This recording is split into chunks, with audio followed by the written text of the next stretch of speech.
अल्लाह ही अल्लाह किया करो, दुख न किसी को दिया करो, जो दुनिया का मालिक है नाम उसी का लिया करो। तकमीली तलबीना ताकत, सेहत और शिफा के लिए सुन्नत और तिब्बे नबवी का बेहतरीन नुस्खा। नाजरीन, क्या आप भी खुशहाल मालदारों की तरह कामयाब बिजनेस करके हजारों और लाखों रुपए कमाना चाहते हैं? अगर आपकी हाँ है तो आज ही से अपने इलाके में तकमीली तलबीना का आसान बिजनेस करना शुरू करें और चंद ही महीनों में कामयाब बिजनेसमैन बनने के तरीके बेहतरीन तजुर्बों के साथ सीखें।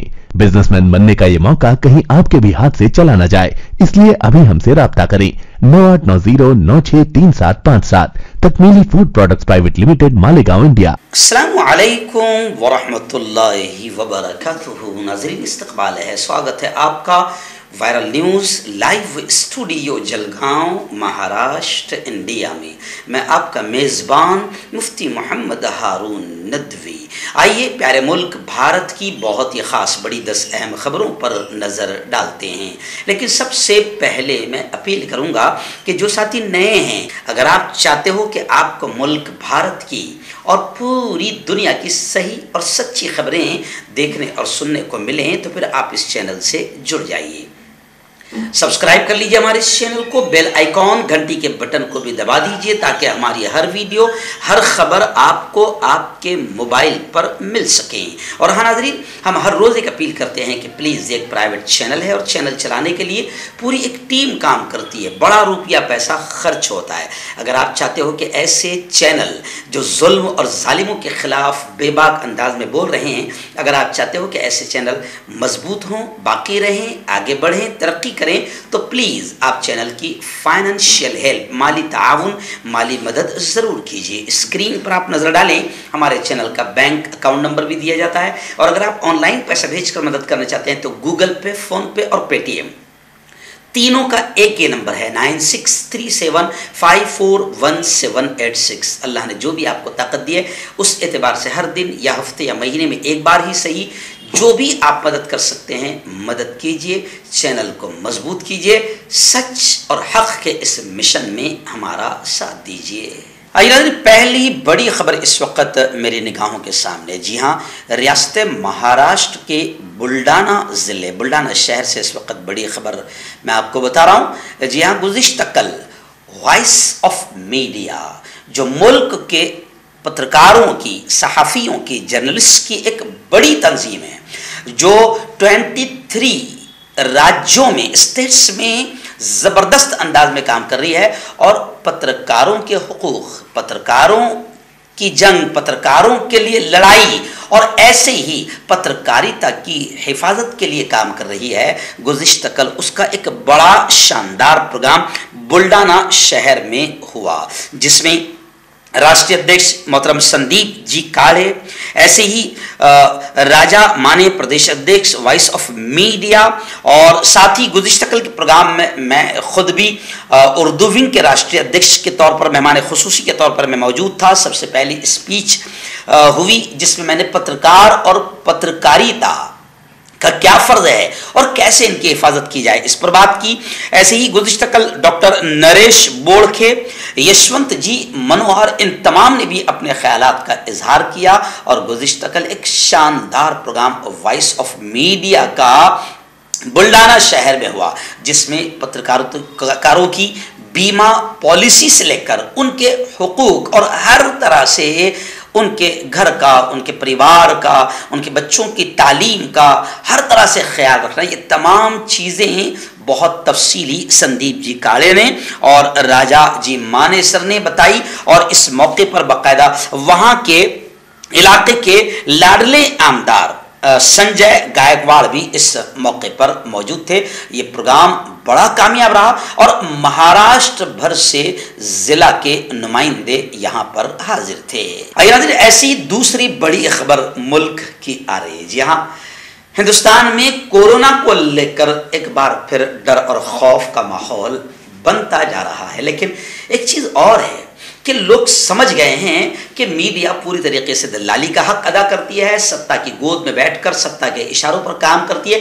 तो हम देख रहे हैं कि लोगों में कहीं ना कहीं मीडिया पर से भरोसा उड़ गया है और मीडिया चीख भी रही है, हमारी दीदियां, हमारी एंकराएं बेचारी चीख भी रही है, तो लोग डरने को तैयार नहीं। मगर फिर भी मैं इतना ज़रूर कहूँगा कि एहतियात तो होना चाहिए। मगर अभी खबर आ रही है कि national integrated disease surveillance programme के मुशीर डॉक्टर नरेश पुरोहित ने यह बात कही है कि घबराने के बजाय होशियारी से काम लिया जाए। उन्होंने कहा कि हिंदुस्तान में कोरोना की चौथी लहर का कोई इम्कान नहीं है। वैसे मैं आपको बताऊं कि चाइना से अलग अलग वीडियो सोशल मीडिया पर वायरल हो रही है, जिसमें इंडिया के जो लोग वहां पर गए हैं वो बता रहे हैं कि तुम्हारे यहाँ की मीडिया, भारत का सोशल मीडिया और भारत की मीडिया यह बकवास करती है। देखो चाइना में ऐसा कुछ भी नहीं हो रहा है जितना खतरनाक अंदाज में बताया जा रहा है। मगर मुल्क की एक रिपोर्ट ये भी आ रही है कि चीन से लौटे एक नौजवान में कोरोना की तस्दीक हुई है जो आगरा का था। तो खैर कुछ भी हो, हिंदुस्तान में कोरोना की चौथी लहर का इम्कान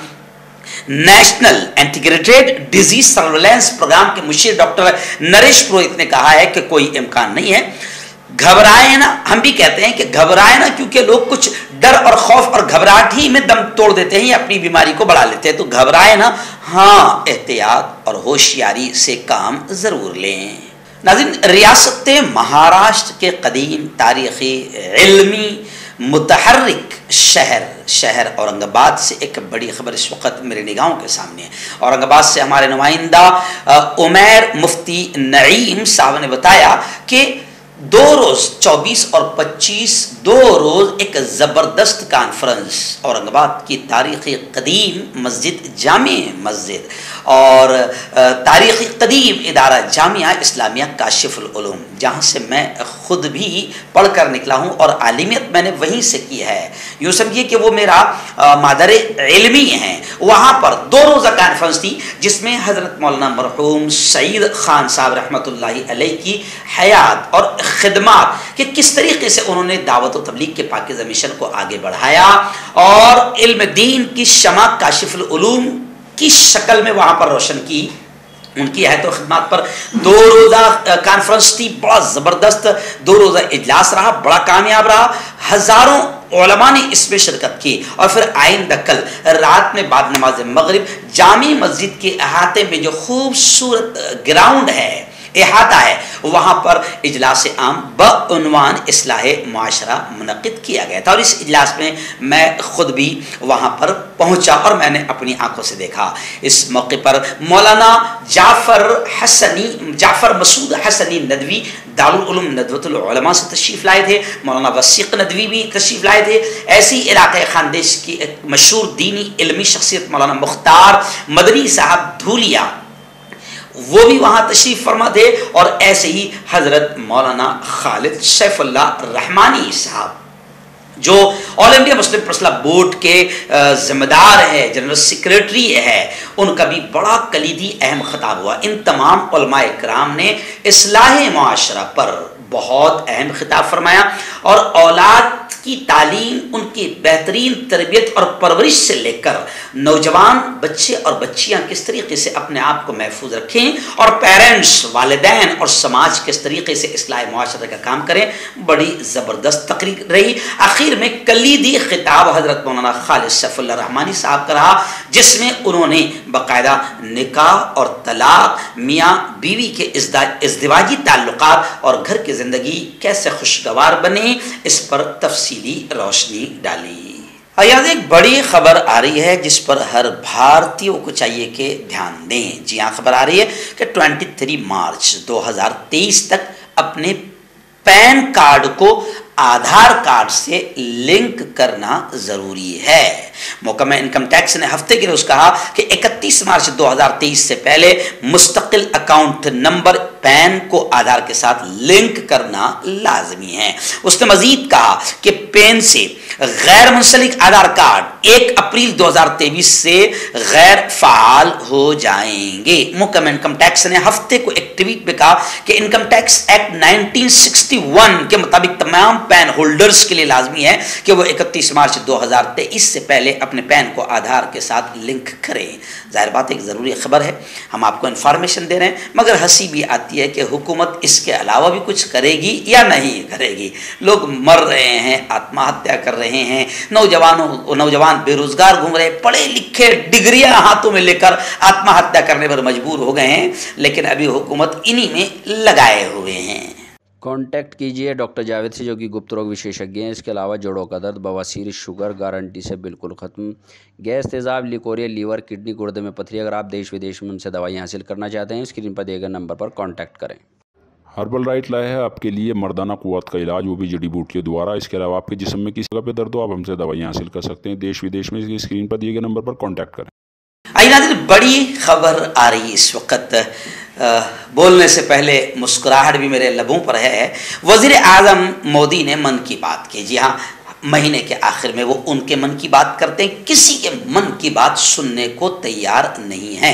सिर्फ हर धर्मी से वो उनकी बात करते हैं और रेडियो पर आ जाते हैं। कभी भी हमारे जैसे पत्रकारों के सामने, रविश कुमार जैसे पत्रकारों के सामने, या फिर बड़े बड़े जो दलाल नहीं हैं, जिनको खरीदा नहीं जा सकता, उनके सामने कभी नहीं आते। बल्कि उनके क्या, कभी प्रेस कॉन्फ्रेंस में हजरत आते ही नहीं हैं, ताकि कोई सवाल का जवाब देना ही ना पड़े। चलिए आइए, खबर बड़ी अहम है। वज़ीर आज़म मोदी जी ने अपने मन की बात करते हुए कहा कि भाई बहनों, साल 2022 मुल्क के लिए बड़ी कामयाबियों का साल रहा।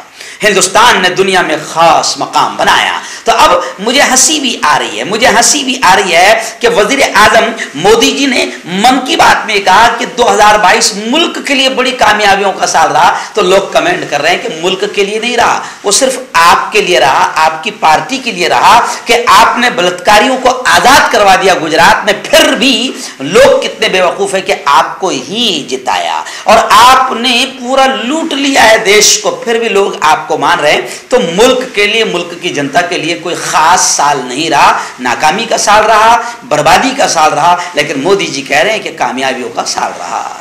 इस वक्त एक बड़ी खबर आ रही है, थोड़ी चौंकाने वाली भी है और चिंताजनक खबर है। जी हाँ, कोरोना की दहशत तो अभी शुरू हो चुकी है, लेकिन इस दरमियान केरला से बड़ी खबर आ रही है कि वहां पर बर्ड फ्लू का कहर सामने नजर आ रहा है। कोटायम में, केरला के कोटायम में 6000 से ज्यादा मुर्गियों को और परिंदों को मार दिया गया। लक्षद्वीप में फ्रोजन चिकन पर पाबंदी आयद कर दी गई। यानी कोरोना वबा से दुनिया के कई ममालिक परेशान हैं और हिंदुस्तान में अभी इस ताल्लुक से एहतियाती इक़दामात किए जा रहे हैं कि इसी बीच बर्ड फ्लू का कहर भी शुरू हो गया। एक बड़ी खबर इस वक्त आ रही है। जी हाँ, अमरीकी मेरीन्स में सिख फौजियों को दाढ़ी रखने की इजाज़त मिल गई। जी हाँ, ये इंटरनेशनल खबर है, लेकिन मैं नेशनल में भी बता रहा हूँ।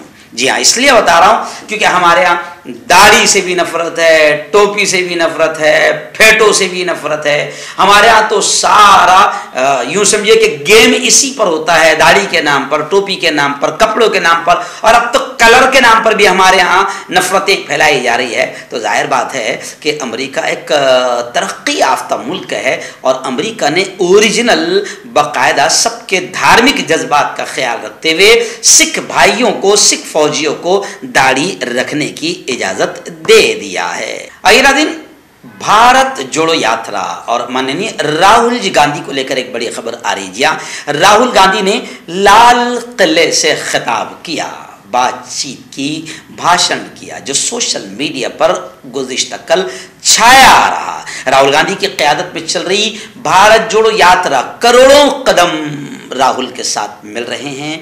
भारत जुड़ रहा है, दिल जुड़ रहे हैं। नफरतों के सौदागर और नफरतों के व्यापारियों का बीपी बढ़ रहा है और उन्हें अटैक आ रहा है। इसलिए राहुल जी ने कहा कि मेरी यात्रा को ये रोक नहीं पा रहे हैं, तो अब ये कोविड का बहाना बना रहे हैं और कोरोना लाकर मेरी यात्रा को रोकने की कोशिश कर रहे हैं, जबकि हम रुकने वाले नहीं हैं। खैर, मनीष जी का तो बड़ा बयान आया है। पंजाब के आनंदपुर साहिब के रुकने पार्लियामेंट मनीष तिवारी ने कहा कि भारत जोड़ो यात्रा ने मोदी हुकूमत को हिलाकर रख दिया है। इसलिए मोदी हुकूमत, लोग ये कह रहे हैं, बल्कि खुद राहुल गांधी ये कह रहे हैं कि भारत जोड़ो यात्रा के लिए चाइना से कोरोना को लाने का बहाना कर रही है या आने का, कि कोरोना आ गया और यात्राएं रोक दी जाए, इसकी कोशिशें कर रही है। लेकिन खैर, राहुल गांधी दिल्ली पहुंच गए और दिल्ली के लाल किले से जो भाषण किया और हुकूमत की घटिया और नीच पॉलिसियों पर जो कटाक्ष किया और जो वार किया,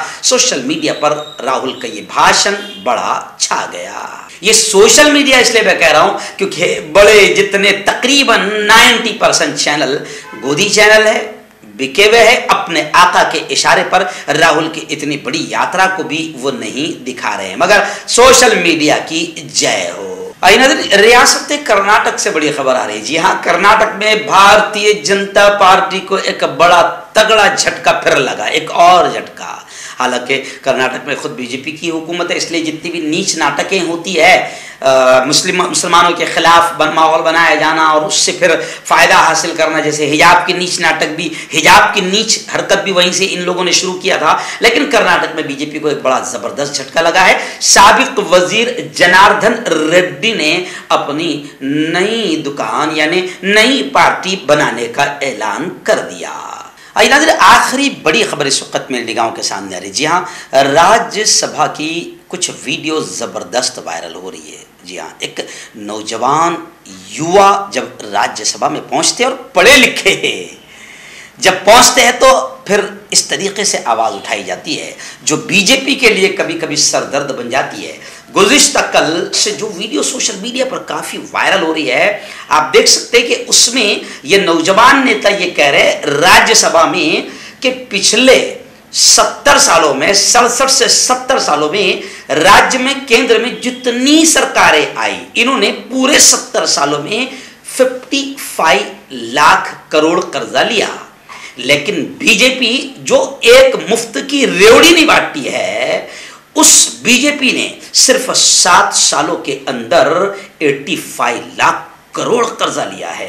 यानी बीजेपी मुल्क को कितना खोखला और कर्जदार कर रही है, इससे आप अंदाजा लगा सकते हैं। आइए सुनिए उन्हीं नेता की जबान में। सर, 1947 से लेकर 2014 तक, यानी कि इन 67 सालों में केंद्र में कई पार्टियों ने शासन किया। तमाम पार्टियों की सरकारों ने मिलकर कुल कर्जा 55 लाख करोड़ का लिया था और बीते 8 सालों में 2014 से 2022 में इस बीजेपी की सरकार ने कुल कर्जा 85 लाख करोड़ रुपए लिया। जोड़ों की पुरानी से पुरानी लाइलाज तकलीफ जैसे घुटनों का दर्द, पीठ और कमर का दर्द, कंधे, गर्दन और पैरों में दर्द के लिए संधि प्लस।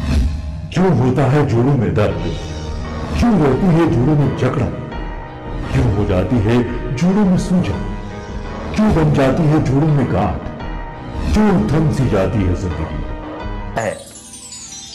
जोड़ों की पुरानी से पुरानी लाइलाज तकलीफ जैसे घुटनों का दर्द, पीठ और कमर का दर्द, कंधे, गर्दन और पैरों में दर्द के लिए संधि प्लस प्लस एक संजीवनी बूटी की तरह है, या यूं कहे कि एक स्थायी इलाज साबित हो चुका है। लाखों लोग इसे अपना चुके हैं और दर्द पर विजय प्राप्त कर चुके हैं। जब हम नियमित रूप से संधि प्लस प्लस से मालिश करते हैं तो त्वचा इसे तुरंत ऑब्जर्व करके जोड़ों के सूक्ष्मतम अवस्था में पहुंचा देती है, जिससे जोड़ों में ब्लड का सर्कुलेशन बढ़ जाता है और जोड़ों के मांसपेशियों में मजबूती आती है। आंतरिक सूजन समाप्त हो जाती है, जिससे दर्द में आराम तो मिलता ही है, साथ ही साथ जोड़ों में नई शक्ति भी आती है। हमारे ये प्रोडक्ट ना कि किसी बाजार में मिलता है और ना ही मेडिकल शॉप पे, इसलिए इसे पाने के लिए अभी स्क्रीन के नंबरों पे कॉल करें और ऑर्डर करें।